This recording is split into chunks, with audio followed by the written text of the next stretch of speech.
મળતી માહિતી મુજબ મૂળ રાજકોટ જિલ્લાના ઉપલેટાના વતની અને હાલમાં સુરતના પૂર્ણા ગામ ગીતાનગર ખાતે રહેતા પરેશ કિશન કપૂપરા રત્ન કલાકાર તરીકે કામ કરી ગુજરાન ચલાવતા હતા. ગત 12/2/26ના રોજ સવારે કામ પર જવા નીકળ્યા ત્યારે સોસાયટીના ગેટ પાસે અચાનક ચક્કર આવતા પડી ગયા. તાત્કાલિક પરિવારજનો તથા સોસાયટીના સભ્યોની મદદથી સુરતની ડાયમંડ હોસ્પિટલ ખસેડાયા. ડોક્ટર ટીમ દ્વારા વિશેષ નિદાન અને સારવાર શરૂ કરવામાં આવી. તેમને મગજમાં હેમરેજ હોવાનું માલુમ પડ્યું, જેથી તરત તેની સર્જરી કરવામાં આવી. સઘન સારવાર બાદ 26/2/26ના રોજ દર્દીને બ્રેઇન ડેડ જાહેર કરવામાં આવ્યા.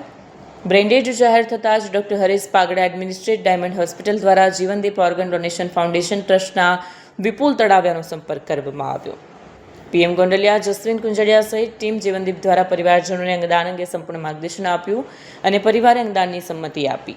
પરિવારના સભ્યોની સંમતિ મળતા તેઓનું સોટોમાં રજીસ્ટ્રેશન પ્રક્રિયા શરૂ કરવામાં આવી, જે અંતર્ગત IKDRC હોસ્પિટલ અમદાવાદ દ્વારા લીવર અને બંને કિડની સ્વીકારવામાં આવ્યા. એક હાથનું દાન કિરણ હોસ્પિટલ સુરત તેમજ લોકદ્રષ્ટિ ચક્ષુ બેંક દ્વારા અને બંને ચક્ષુઓનું દાન સ્વીકારવામાં આવ્યું. પરેશભાઈ કપૂપરા અંગદાનથી કુલ 6 દર્દીઓને નવજીવન મળશે.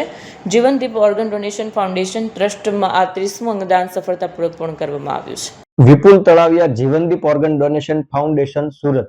ગતરોજ ડોક્ટર હરેશ પાગડા સાહેબ ડાયમંડ હોસ્પિટલના એડમિનશ્રીનો ફોન આવ્યો હતો કે અમારે ત્યાં પરેશભાઈ કિશનભાઈ કપૂપરા 43 વર્ષીય પુરુષ દર્દી બ્રેઇન ડેડ છે, આપ આવો અને પરિવારજનોને આપણે મળીએ. જીવનદીપની ટીમ ત્યાં પહોંચી હતી. પરિવારના ઘણા બધા સભ્યો હાજર હોય.